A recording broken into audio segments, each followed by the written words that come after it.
The wind bit sharp that February morning across the Montana plains. The land stretched wide and lonely, dusted in frozen snow. Samuel Crawford stood on his porch, boots planted firm, coat collar turned up against the cold.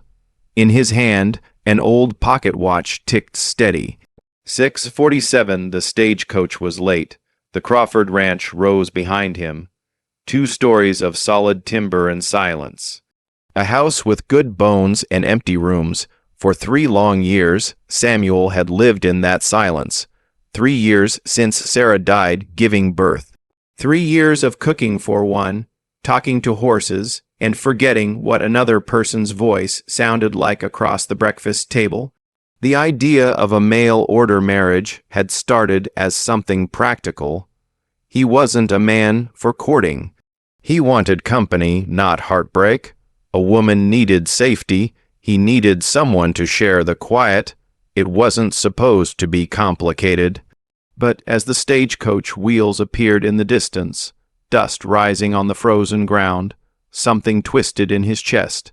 He straightened his coat, touched the ring in his vest pocket. Sarah's ring, the one he couldn't bring himself to bury. The coach rattled to a stop, snow spraying over Samuel's boots. The driver leaned down, grinning with that cruel amusement men sometimes had when they thought they knew more than you. "Your package, Crawford." A woman stepped down carefully, black traveling dress brushing the snow, face hidden beneath a thick veil. She carried a small trunk and moved like someone who'd learned not to stumble when the world watched. Samuel stepped forward, rehearsed words of welcome dying in his throat. "Mr. Crawford," she said, her voice calm, almost steady. "I'm Clara Bennett." Her gloved hand rose. She lifted the veil. Samuel froze. The right side of her face was marked by deep burned scars. Skin puckered and pale, running from temple to jaw, twisting her mouth into a half smile that wasn't really a smile at all. The left side was untouched, delicate and beautiful, framed by dark hair. The contrast was jarring, almost cruel. For a heartbeat, the world went silent except for the wind. Clara read the shock on his face instantly. People always did. Her chin lifted, shoulders squaring like a soldier on parade. "The agency didn't tell you," she said flatly. "I understand if the contract's void. I can take the next stage east." Samuel opened his mouth, but no words came. All the polite phrases he'd practiced vanished. He'd expected someone plain, maybe timid, not a woman carved by fire and still standing tall. He heard Sarah's voice in his memory, soft but firm. "Do the right thing, Samuel. Be better than your fear." "The agreement stands," he managed finally. His voice came out rough but certain. "Welcome to Crawford Ranch, Miss Bennett." A flicker of surprise crossed Clara's eyes. Then she nodded once, calm again. The driver spat tobacco into the snow. "Good luck, Crawford. You'll need it." Samuel ignored him, reached for her trunk. Clara didn't thank him. She walked past him up the porch steps, her back straight, her movements careful but proud. He watched her disappear into his house, and for the first time in years, Samuel realized he'd just made a choice that might change everything. Inside, Clara stood in the middle of the kitchen, surveying the room. Torn curtains, dust on every surface, cold hearth, and a table that hadn't seen a home. Cooked meal in months. She set her bag down and took off her gloves with quiet purpose. "You don't have to," Samuel began. "Awkward. Where do you keep the cleaning rags?" she asked, not looking at him, under the basin. He said, but she'd already found them. Her movements were efficient, like a woman used to hard work and no help. She began wiping the table, sweeping dust into her palm. Her sleeves rolled to the elbows. Samuel stood there uncertain, hat in his hands. "I'll show you the bedrooms," he said finally. "You should I'll take the maid's room." She interrupted gently, nodding toward the small one off the kitchen. "That one. That's not right," Samuel said. "You should have the main room upstairs, Clara looked up. The lamplight caught the scars on her face, making shadows dance across her skin. Mr. Crawford, let's be clear about terms. I'm here to work. Keep house, cook, mend. Nothing more is expected or offered. The small room is sufficient. Her words were polite, but final. Samuel wanted to argue, but he couldn't find a reason that didn't sound foolish. He stepped back, tipped his hat, and left her to her work. Dinner that night was salt, pork, and beans. Clara cooked with quiet skill, each motion careful, practiced. Samuel sat across from her, uncomfortable in his own home. "How long have you been alone here?" she asked after a long silence. 3 years, wife died. Childbirth. I'm sorry. It was God's will, he said automatically, though he no longer believed it. Clara nodded once, eyes steady. I know what it is to lose. They ate in silence after that. The unsigned marriage license sat on the mantel like an accusation. Both saw it, neither mentioned it.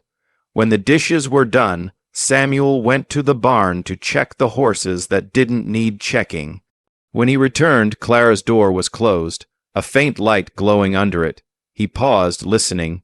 The sound of movement, soft, steady, reminded him there was another heartbeat in his house. He went to bed, but didn't sleep. In her small room, Clara stood by the window, looking out toward the dark barn. Her hand brushed the scars on her cheek, a reflex she hated. One week, she whispered to the glass, "If he sends me back, I'll go west." The wind howled outside. The fire popped. She closed her eyes and tried not to remember the screams, the smoke, the fire that had taken everything from her years ago. Morning would come. It always did. And somewhere between the ashes of their pasts, two strangers had begun. Something they didn't yet understand. The sun rose cold and pale over Crawford Ranch, turning the snow to silver. Samuel woke early, the way ranchers do. Habit, not choice. The house felt different now, alive somehow. He heard the faint clatter of pans in the kitchen. The smell of coffee drifted through the hallway. For a moment, it felt like the old days, when Sarah hummed as she cooked. But when he walked into the kitchen, it was Clara standing there, hair pinned neatly, sleeves rolled, moving with quiet purpose. "Morning," Samuel said. "Breakfast will be ready soon," she replied, not looking up. Her tone was calm, distant, like she was speaking to a customer, not a husband. He sat at the table, unsure whether to speak. The sound of the fire crackling filled the silence between them. "You didn't have to start work so early," he said finally. Clara set a plate in front of him. Eggs, biscuits, bacon crisped just right. "I like early mornings," she said. "Less noise." Samuel nodded, feeling clumsy. "You can make noise here, nobody to mind it." She glanced at him briefly. Maybe one day. After breakfast, Samuel went out to the barn. The horses nickered softly when he entered. He worked through the morning, trying not to think about the woman inside his house, but every quiet moment brought her face back. Not just scars, but her eyes, the strength in them, the way she held herself like she'd been knocked down by life and refused to stay there. By the time he came back, the house was spotless. Curtains washed and hung to dry, floor swept, table polished. Clara moved like a shadow, present but never demanding space. "You've done a lot," Samuel said. "I like order." She replied simply, "It helps." That evening, they ate together again, still quiet, but the air between them had softened. 2 weeks passed that way. Quiet routines, shared work, little conversation. The snow melted into mud and March winds swept through the valley. Samuel noticed things. How Clara touched every object carefully as if everything could break. How she hid her right cheek when strangers were near. How she hummed softly while kneading bread, unaware she was doing it. On a Saturday morning, Samuel hitched the wagon. "We'll go to town," he said. "Em needs supplies." Clara hesitated. "I'll wear my veil." He almost told her she didn't have to, but something in her eyes stopped him. "All right," he said instead. The road to Bitterroot was rough, frozen ruts shaking the wagon. They didn't speak when the town came Into view, a cluster of wooden buildings, the steeple of the small church rising over them. Clara's shoulders tensed. She straightened her spine like someone walking into enemy ground. As they entered the general store, conversations quieted, heads turned. A few people smiled politely. Others didn't bother to hide their curiosity. Mrs. Hartwell, the preacher's wife, was the first to approach. "Mr. Crawford," she said loudly, too brightly, "and this must be your arrangement." Samuel's jaw tightened. "This is Mrs. Clara Bennett," he said firmly. "Of course," Mrs. Hartwell said. Flicking to Clara's veil, "Well, bless you both. Such a charitable act, Mr. Crawford, taking in the unfortunate." Clara's hand clenched around her basket. "We need flour," she said quietly. Mrs. Hartwell smiled wide. "Of course, God bless you."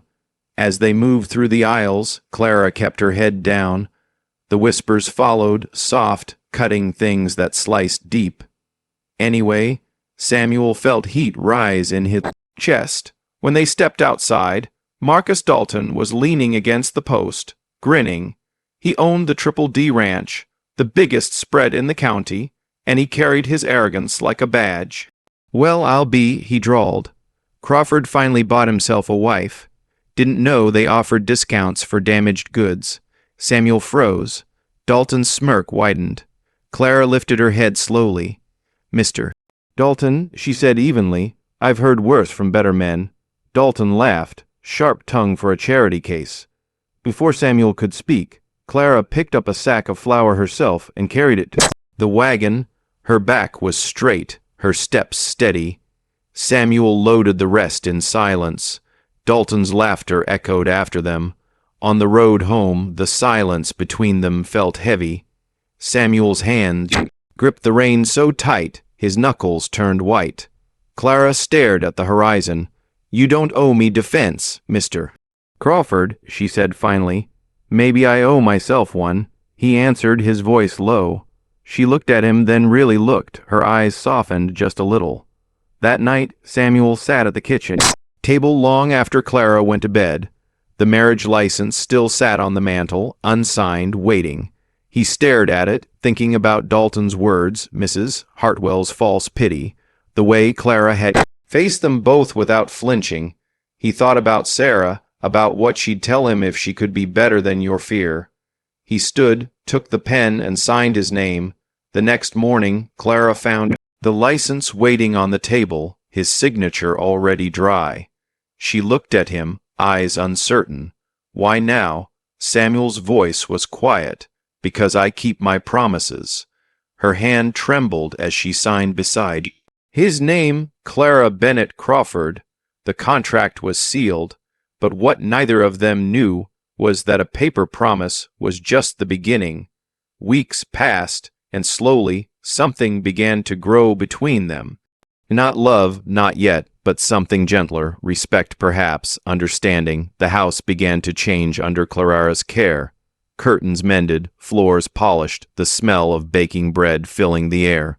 One morning, Samuel came in from the barn and found his old winter coat laid neatly on the table, mended, every tear stitched clean and strong. "My mother used to stitch like this," he said, running his hand over the seam. Clara smiled faintly. "Mine, too. It was a small thing, but it mattered." Then, in late March, the blizzard came. Snow fell thick and fast, trapping them inside for 3 days. At first, they stayed polite, speaking only of chores and firewood. By the second day, the ice began to thaw between them. Samuel taught her to play checkers. She was terrible. He really laughed for the first time in years. "You're letting me win," she said. "I'm trying," he said. "You're just that bad." She threw a checker at him. He caught it, grinning. By the third day, she was reading aloud from Sarah's old books, poems about hope and loss. Her voice was soft, uncertain at first, then steady. Samuel sat across from her, half listening, half watching. That night she fell asleep in the chair by the fire, the book open in her lap. Samuel stood over her, heart pounding, the scars softened in the firelight. He shouldn't touch her, but he lifted her gently, carried her to her room, laid her down on the narrow bed. She murmured his name in her sleep. He stood in the doorway, hands trembling. He didn't understand what was happening, only that it terrified him. Outside, the snow kept falling. Inside, something else began to melt. Spring came late that year. The snow melted slow, giving way to mud, then green. The Crawford ranch breathed again. The fences stood strong, the garden tilled, and the house no longer echoed with emptiness. Samuel had stopped counting the days since Clara arrived. He only noticed when she wasn't near. They worked side by side now. Clara in the garden, Samuel mending fences or breaking horses. The quiet between them was different, comfortable. When she hummed while working, he caught himself listening instead of pretending not to. Sometimes she'd catch him watching and look away, shy but not angry. One afternoon, Samuel rode to town alone. When he came back, he carried a package wrapped in brown paper. He set it on the kitchen table without a word. Clara looked at it, wary. "What is it?" Quote, "Open it," he said. She unwrapped it carefully. Inside was a bolt of blue calico fabric, soft and new. She stared, eyes filling. "I can't take this. It's not charity," Samuel said roughly.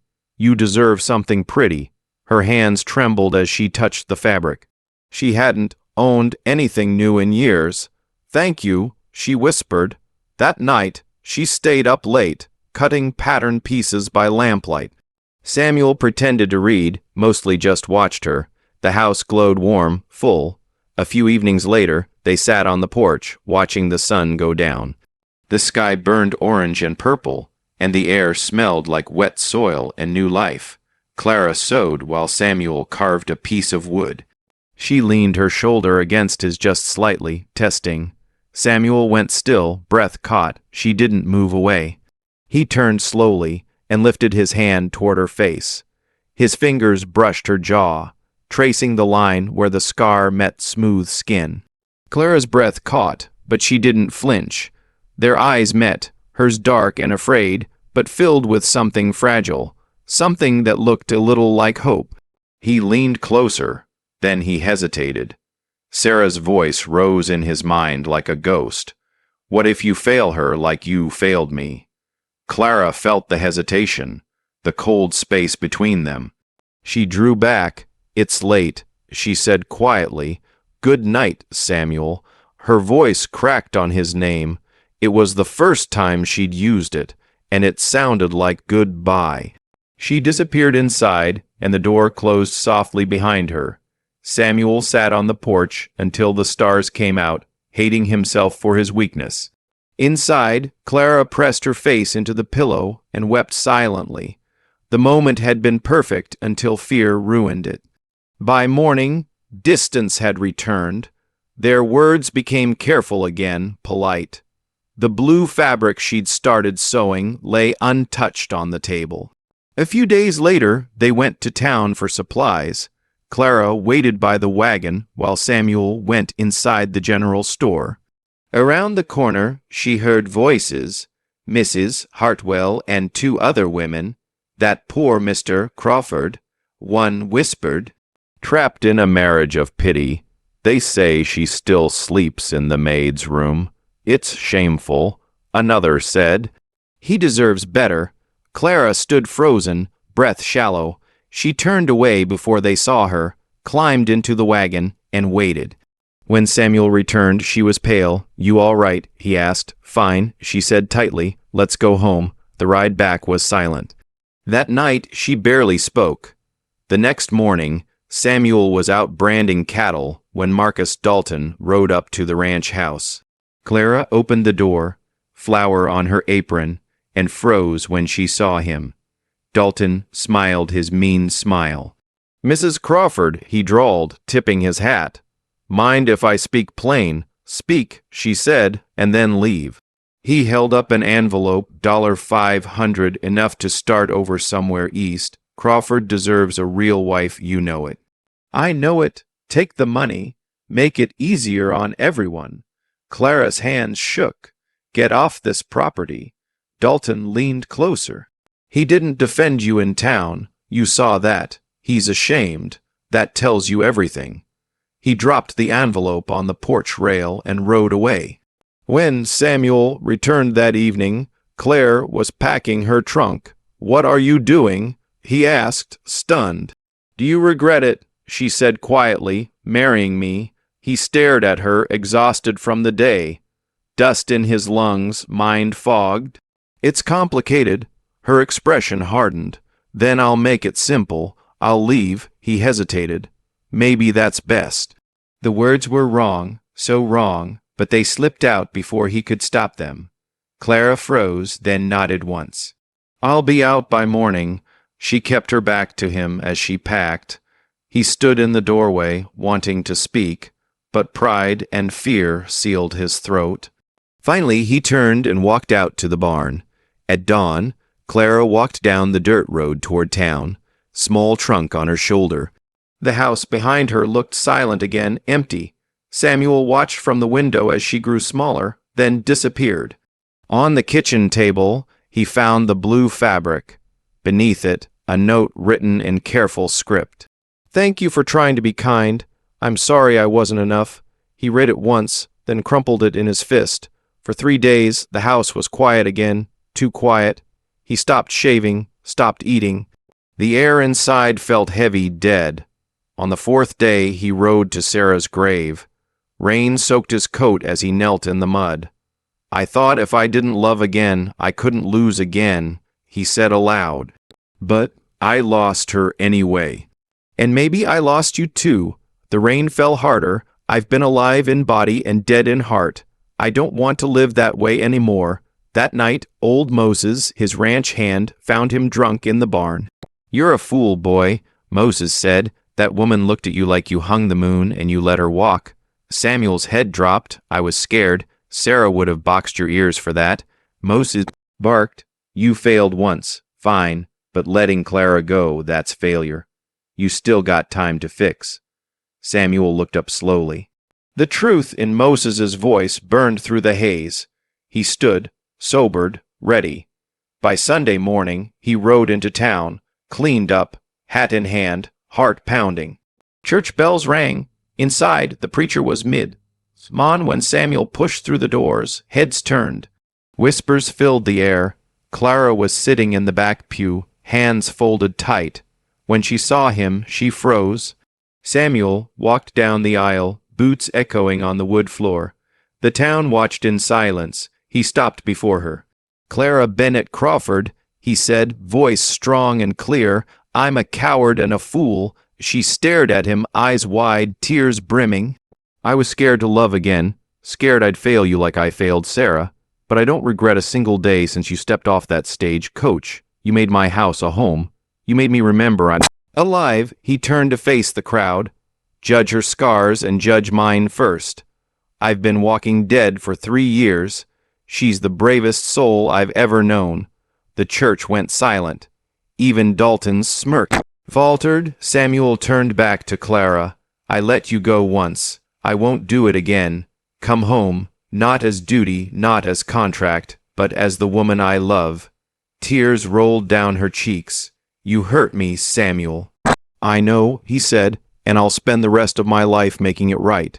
He held out his hand. "We'll be scared together if that's what it takes." Clara hesitated, then reached for him, scarred hand. First, she let everyone see it. The church was quiet. Then old Moses started clapping. Slowly, others joined. Samuel led Clara out into the sunlight. The whole town watched them go, but neither looked back. Weeks passed. June brought wild flowers and warmth. The garden bloomed full and alive. Clara read aloud on the porch while Samuel carved wood. They laughed often now, slept in the same bed, worked the land together. The past hadn't vanished. The scars remained, but they'd stopped hiding from them. "Do you ever regret it?" Clara asked one evening. Samuel smiled. "Every day I regret waiting so long to love you." Clara leaned in, kissed him softly. "Worth the wait. Worth everything," he said. The stars came out over the ranch. The fields whispered in the wind. 2 broken souls had built something whole, not in spite of their pain, but because of it. Spring had come late to Crawford Ranch, but when it arrived, it stayed.